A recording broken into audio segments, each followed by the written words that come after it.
شروع کرتی ہوں اللہ کے نام سے جو بڑا مہربان نہایت رحم کرنے والا ہے۔ الو جسے بوم بھی کہا جاتا ہے، اس کا شمار شکاری پرندوں میں ہوتا ہے۔ یہ عموماً روز روشن میں آرام کرتا ہے اور شب کے اوقات یا غروب آفتاب کے بعد اپنے شکار کی تلاش میں متحرک ہوتا ہے۔ اگرچہ اس کی بعض انواع دن کے وقت بھی شکار کرتی پائی جاتی ہیں، الو کی ایک حیرت انگیز خصوصیت اس کی بصارت ہے۔ کہا جاتا ہے کہ یہ بیک وقت 3 سمتوں میں دیکھنے کی صلاحیت رکھتا ہے۔ شاید اس سے مراد اس کا وسیع زاویہ نگاہ یا سر کو تیزی سے گھمانے کی غیر معمولی صلاحیت ہے۔ جبکہ انسان کی بصارت عموماً 2 سمتوں تک محدود ہوتی ہے، الو کی سماعت کی حس بھی غیر معمولی طور پر تیز اور ترقی یافتہ ہوتی ہے۔ یہ نہ صرف ہلکی سے ہلکی آواز کی سمت کا تعین کر سکتا ہے بلکہ اس آواز کے ماخذ کے فاصلے کا بھی درستی سے اندازہ لگانے کی اہلیت رکھتا ہے۔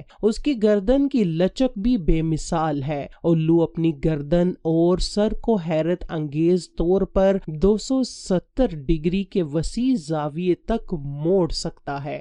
دوسرے لفظوں میں یہ اپنا سر مکمل طور پر گھما کر براہ راست اپنی پشت کی جانب بھی دیکھنے پر قادر ہے۔ یہ پرندہ اکثر تنہا رہنے کی بجائے گروہوں یا اپنے خاندان کے اراکین کے ساتھ رہتا ہے۔ دنیا بھر کی مختلف ثقافتوں میں الو سے متعلق ذات و تصورات پائے جاتے ہیں۔ مثال کے طور پر افریقہ کے بعض خطوں میں الو کو موت، بیماری اور عمومی نحوست و بدبختی کی علامت تصور کیا جاتا ہے، جبکہ اس کے بالکل برعکس جاپان میں اسے خوش قسمتی، فراوانی اور اچھی تقدیر کی ایک مثبت نشانی سمجھا جاتا ہے۔ اسی طرح ہندو مت کی روایات میں اسے دولت اور خوشحالی کی دیوی المعروف لکشمی دیوی کی سواری ہونے کا درجہ حاصل ہے۔ مسلمانوں میں بھی بدقسمتی سے بعض حلقوں میں بغیر کسی ٹھوس بنیاد کے اسے ایک منحوس اور بدشگون پرندہ خیال کرنے کا رجحان پایا جاتا ہے، لیکن حقیقت یہ ہے کہ اسے عوامی خیال کی کوئی شرعی یا عقلی دلیل موجود نہیں ہے، اور ہمارے دین اسلام میں ایسی بے بنیاد توہم پرستیوں کی قطعاً کوئی گنجائش نہیں۔ الو بھی اللہ رب العزت کی پیدا کردہ دیگر لاتعداد مخلوقات کی طرح ایک عام بلکہ اپنی ساخت میں ایک نہایت خوبصورت اور منفرد پرندہ ہے۔ یہ باعث افسوس ہے کہ ہم بعض اوقات ایک حسین اور بے ضرر پرندے کو بلا وجہ منحوس، بدبخت اور نہ جانے کن کن منفی القابات سے نوازتے ہیں، اور اکثر لوگ اسے محض وہم کی بنیاد پر اپنے گھروں یا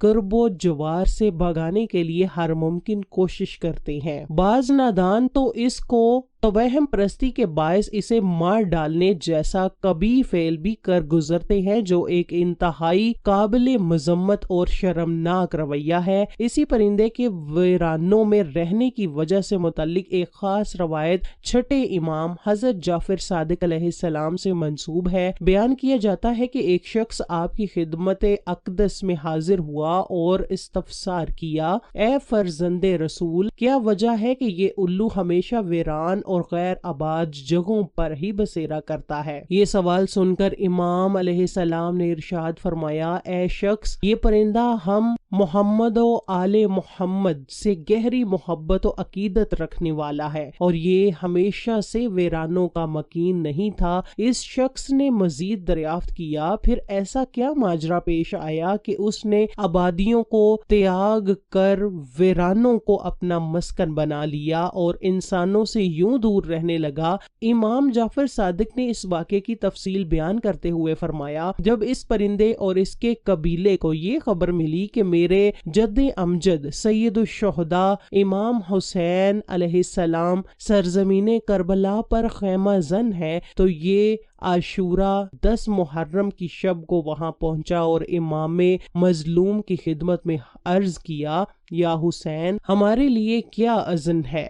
امام حسین نے فرمایا، تم یہاں سے چلے جاؤ، کیونکہ کل اس میدان میں آل رسول کے ساتھ جو ظلم و ستم کے پہاڑ توڑے جانے والے ہیں، تم اسے دیکھنے کی تاب نہیں لا سکو گے۔ اس پرندے کے گروہ نے بہت اصرار کیا اور وہیں رہنے کی اجازت طلب کی، بالآخر انہیں وہاں رک کر تاریخ انسانیت کے اس المناک ترین سانحے کا مشاہدہ کرنے کی اجازت مل گئی۔ لیکن جب ان پرندوں نے اگلے دن ننھے شہزادے علی اصغر کے معصوم حلقوم پر پیوست سہ شعبہ تیر دیکھا، یزیدی لشکر کے وحشیانہ مظالم کا مشاہدہ کیا، تو نواسہ رسول جگر گوشہ بطول امام حسین کا سر اقدس نیزے پر بلند ہوتے دیکھا، آپ کے پاکیزہ لاشہ مبارک کو گھوڑوں کی ٹاپوں سے پامال ہوتے دیکھا، اور خاندان رسالت کی پاک دامن بیبیوں کے مقدس خیموں کو آگ کی لپیٹ میں آتے اور جلتے ہوئے دیکھا، تو ان ہولناک دل دہلا دینے والے مناظر نے ان پرندوں کے دلوں کو انسانوں کی بے حسی اور سنگ دلی سے شدید طور پر متنفر کر دیا، اور ان کے سینوں میں بنی نوع انسان کے لیے ایک گہری نفرت اور بیزاری بیٹھ گئی۔ اسی سانحہ کربلا کے بعد سے انہوں نے آبادیوں کو ہمیشہ کے لیے خیرباد کیا اور ویرانوں اور غیر آباد مقامات کو اپنا مسکن بنا لیا۔